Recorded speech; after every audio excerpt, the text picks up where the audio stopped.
The UK patent for Viagra expires today, meaning that cheaper generic alternatives will soon be available. It may also force the price of Viagra down from £10 a tablet to under £1, saving the NHS millions. Well, last year there were nearly 1.3 million Viagra prescriptions in the UK, amounting to £40 million worth of the drug before discounts. Joining us now from Cambridge is David Brown, the inventor of Viagra, who now chairs the Babraham Research Campus, where he's currently working on an alternative treatment to antibiotics. And with us here in the studio is Rachel Carroll. She's Chief Executive of Lloyd's Pharmacy's online doctor service.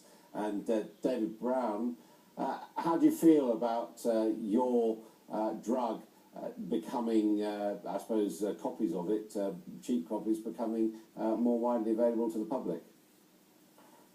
Well, of course, it's been copied ever since it was launched. It's been the most counterfeited drug in history, apparently. But to answer your question, I think it's actually great that the price is coming down and it will benefit more people at lower cost.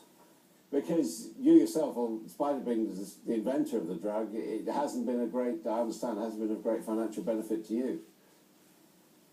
Oh, when you join a pharmaceutical company as a drug designer, you sign away your rights to the company, so the company keeps all the proceeds. But I have to say, it didn't do my career any harm, of course. And just remind us, what exactly does Viagra do? I mean, I know there are a lot of myths about it. Well, it expands the vasculature in the penis, the corpus cavernosum, very selectively, and potentiates the natural mechanisms that cause an erection.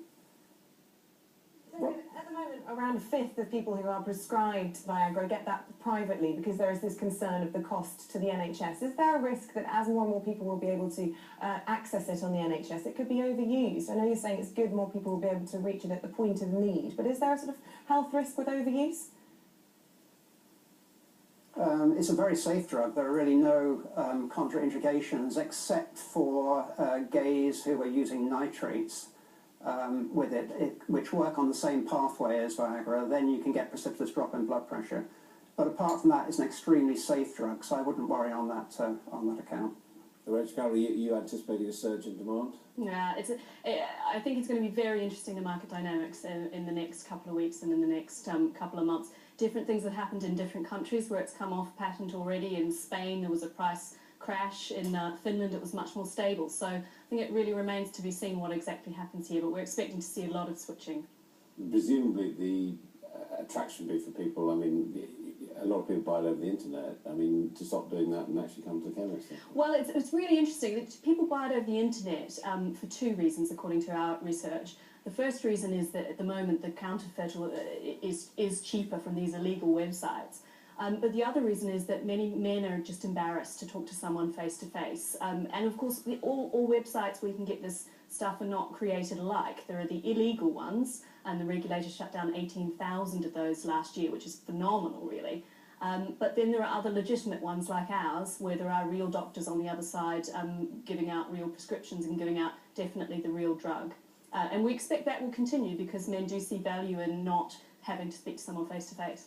Well, we did invite Pfizer to come onto the programme and to talk to us about the expiry of their patent today, and they issued us with this statement. They said, "We have been planning for the expiry of Pfizer's sildenafil patent at a corporate portfolio and branded level for several years, and in addition have a healthy pipeline of drugs in development." They go on to say, "We anticipate that Viagra will remain an important medicine as patients will want to have ongoing access to a Pfizer medicine that they already know and trust, and we will therefore continue to make Viagra available in addition to our generic sildenafil Pfizer." And of course, that's a key in this, Rachel, that people won't be looking for the Viagra tablets on the shelves anymore. It will be sildenafil specifically that they should be looking out for. Well, you know, brands are valuable things, and we see that not just in healthcare, but in everything, you know, fashion, in Coca-Cola.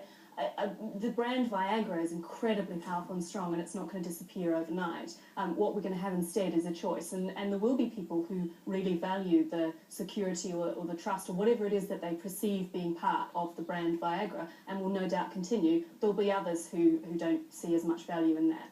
David Brown, do you think that as far as a sex drug is concerned, that you've basically cracked it, that there's no need for anyone else to compete or come up with something different? For male impotence, I don't think so. There are two other versions that were copies of Viagra on the market, and they have quite decent sales, and all are very effective and very safe, so it's not clear to me there's a need. I don't think the pharmaceutical industry is doing any more research in this area. They're doing research in female sexual dysfunction, but not in male. And that there is a need for that, you feel? I really don't know. They have tried various approaches, and everything's failed. Thank you both very much indeed. Thank you. Thank you. Well, this is Sky News coming up.